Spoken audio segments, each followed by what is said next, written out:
sahabat Siloam TV, senang sekali bisa bertemu kembali dengan saya, Pendeta Aldo Wolman. Dan hari ini saya mau berbicara tentang ketakutan. Ketakutan menjadi hantu terbesar dalam kehidupan kita sebagai manusia. Walaupun ketakutan itu adalah wajar terjadi kepada kita, tetapi ada orang-orang yang berlebihan di dalam ketakutannya. Biasanya kita takut karena ada kesalahan kita, takut karena rasa bersalah kita. Dan karena rasa bersalah itu, maka kita terbebani, pikiran kita, hati kita terbebani. Dan oleh sebab itu menghilangkan keberanian kita. Dan juga ada orang-orang yang takut bermasalah, dan hal ini yang menjadi soal. Ketika kita takut bermasalah, maka kita akan takut untuk mengambil hal-hal yang mengandung resiko di dalam kehidupan kita.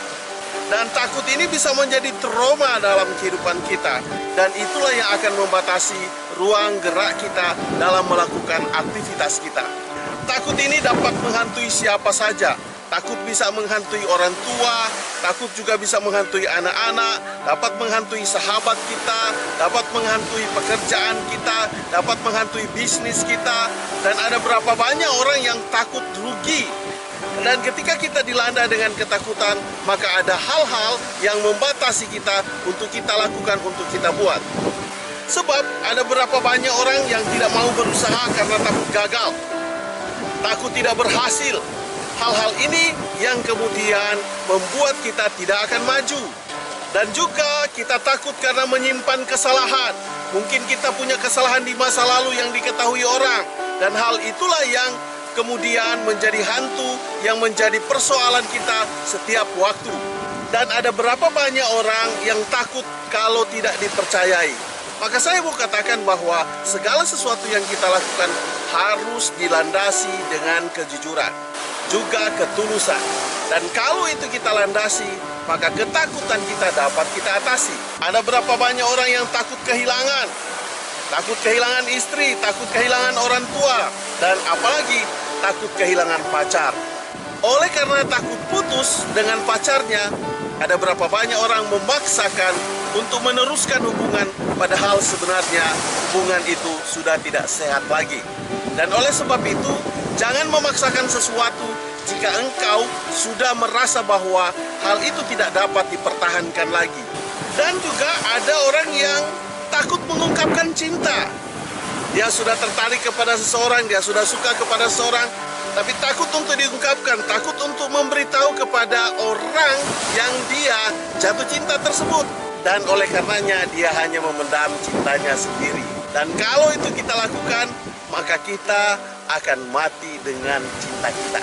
Saya menyarankan jika Anda mengalami hal yang demikian, katakanlah apa yang ada dari dalam isi hatimu. Lebih baik engkau menjadi munafik kepada 1000 orang daripada kepada dirimu sendiri. Dengan kita mengungkapkan cinta kita, maka hati kita akan merasa nyaman. Pikiran kita akan merasa nyaman dan kita tidak terganggu. Sepanjang kita tidak mengungkapkan rasa suka, rasa cinta kita kepada orang lain, maka sepanjang itu dia akan membebani kita. Saya mau katakan bahwa jangan menyamakan semua orang dalam hal persoalan yang kita alami. Apa yang kita alami adalah bagian kita hari ini. Tetapi apa yang kita alami hari ini jangan dibawa kepada masa depan. Karena apa yang kita alami ini menjadi pelajaran, kemudian membuat kita lebih baik ke depan. Jangan karena persoalan orang yang meninggalkan kita, orang yang memutuskan hubungan cinta kita, kemudian ini menjadi beban terhadap kita. Kita akan menyulitkan diri kita.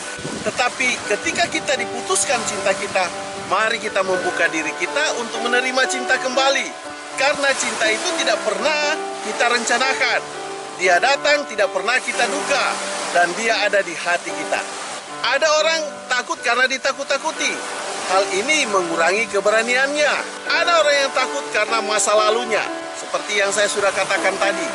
Tetapi apapun masa lalu kita, maka hari ini kita akan lebih baik dari masa lalu kita. Karena kehidupan kita tidak berhenti hari ini. Kehidupan kita akan maju terus ke depan.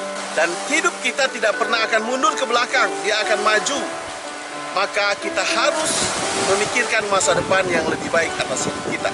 Ada berapa banyak orang takut dimusuhi? Oleh karenanya dia melakukan segala sesuatu itu karena terpaksa. Ada orang takut karena diancam. Tapi kalau kita punya keberanian untuk untuk apa kita takut diancam? Dan ada berapa banyak orang yang takut diputusin cintanya? Mungkin kau yang sedang menonton video ini. Saya mau katakan, jangan takut diputusin cintamu. Karena kenapa? Jika engkau takut diputusin cintamu, maka engkau tidak akan menemukan cinta sejatimu. Ketakutan kita itu dapat terlihat dari wajah kita. Wajah kita ini bisa mengungkapkan ketakutan yang ada di hati kita. Itulah sebabnya kita dapat menyembunyikan ketakutan kita dengan wajah kita. Ketakutan juga dapat kelihatan dengan cara bicara kita. Dan ketakutan juga dapat dilihat dari perbuatan kita. Saya mau katakan bahwa ada begitu banyak orang, ini termasuk engkau, sahabat Siloam TV yang sedang menonton video ini, takut akan masa depan. Takut akan masa depan ini adalah yang menjadi hantu, yang menjadi bayang-bayang kita. Tapi saya mau katakan, jangan kita takut dengan masa depan. Karena masa depan itu masih ada di depan, sedangkan engkau berdiri di tempat ini. Oleh sebab itu, mari kita menatap masa depan kita dan kita mau menjalani masa depan kita. Karena Tuhan menyediakan masa depan yang terbaik, yang gemilang bagi saya dan saudara, bagi kita semua, bagi sahabat Siloam TV. Ada berapa banyak suami istri takut diceraikan. Dan hal ini yang menjadi persoalan. Kalau ada masalah, maka selesaikan masalah.